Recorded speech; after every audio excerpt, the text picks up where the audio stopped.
had an emergency here. Our AC unit stopped working. House was up to the mid-80s, middle of summer here, and we were able to get this fixed for just a few bucks. I'm gonna go ahead and show you what we did and how you can avoid a service call too. So our AC unit's about 20 years old, and you can hear the buzzing. I did also try to manually kickstart the fan using a stick, and even that didn't get it going. If it would have got it going, it may have served as a quick little band-aid solution. And so before starting any work, I'm gonna shut off the breaker.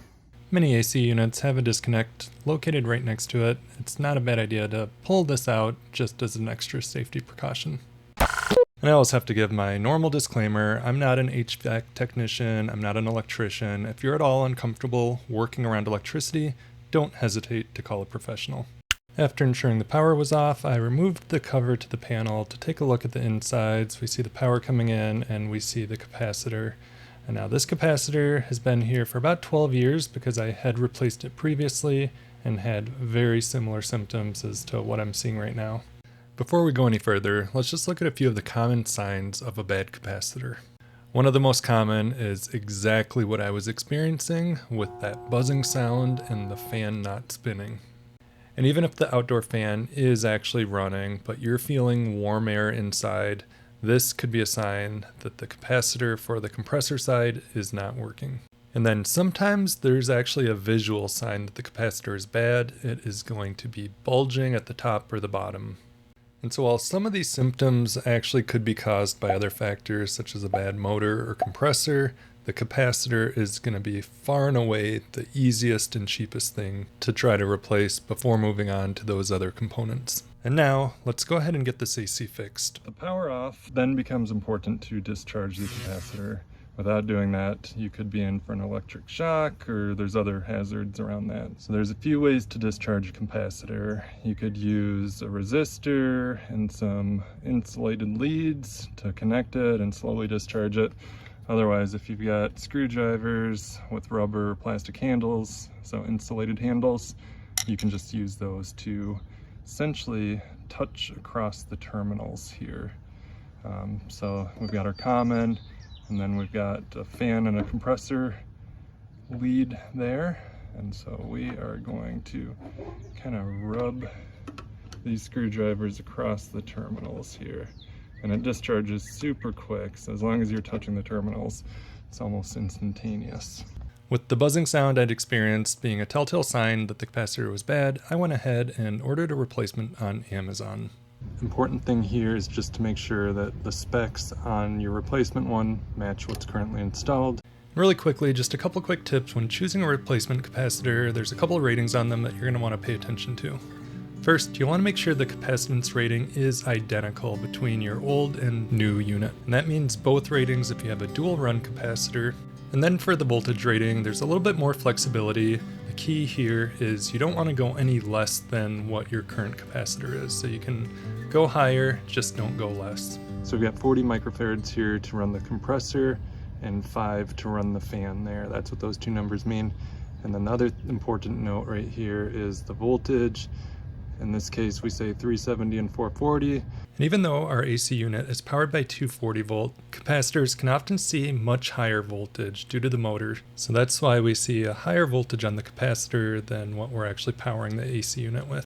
And for the fun of it, before installing my new capacitor, I took a few measurements of the capacitance readings just to make sure they're within spec. Is essentially put one probe onto our common, and then one probe onto the hermetic, and we should be seeing around 40 microfarads, and we are at 40.5, so we're well within the plus or minus 6% on the label here, and that's perfect. So then we're going to do the same thing. We're going to go from common to fan, and this should be about 5.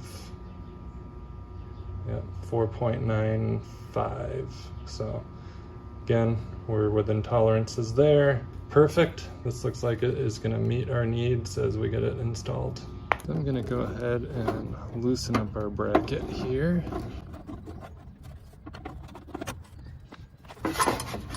So the one difference that you can see visually is the shape and size here. So this is an oval capacitor. This new one is a round one.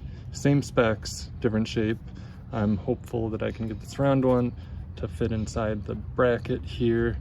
The only reason I got this one is it had a much quicker lead time than getting an oval one. So now with our breaker off and our capacitor discharged here, we can start removing the leads from our old capacitor and start landing them onto our new capacitor. Big thing here is just make sure that you're lining the leads up from the old compressor onto the same terminals, whether it's common, fan, or compressor terminals.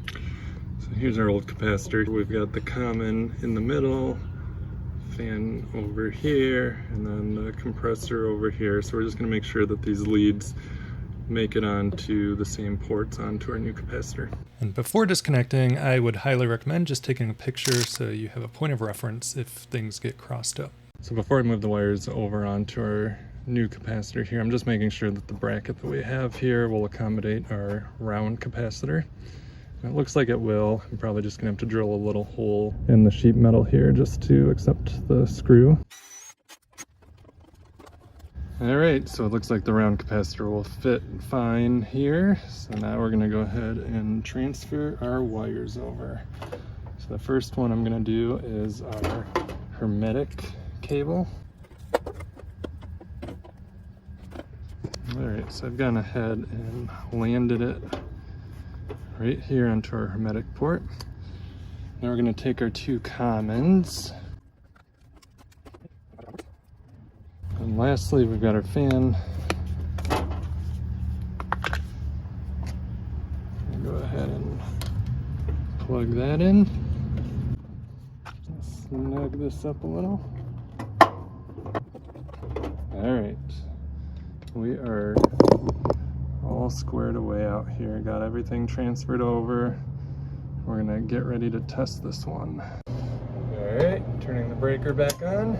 And that is literally all it took. It's just swapping out the capacitor. Our AC unit is now running again. And eventually we were able to cool our house back down. After getting the AC unit up and running, I wanted to check out our old capacitor, see how far out of spec it was. And so I took similar process as I did when I checked out the new capacitor, and funny enough, the capacitance readings were all within spec for both the fan and the compressor. So these measurements alone don't actually prove that the capacitor itself was bad. Obviously the new capacitor fixed our AC unit, got it up and running. It's possible there was some sort of other internal failure within the capacitor, maybe a bad connection on the capacitor, or even just a loose spade connector that I didn't notice. But at the end of the day, it was a $20 fix and saved me a couple $100 versus having an HVAC technician come out and replace it. Hopefully you found this content useful, and don't forget to subscribe to see why expensive furnace filters might actually be doing more harm than good. I'll see you next time.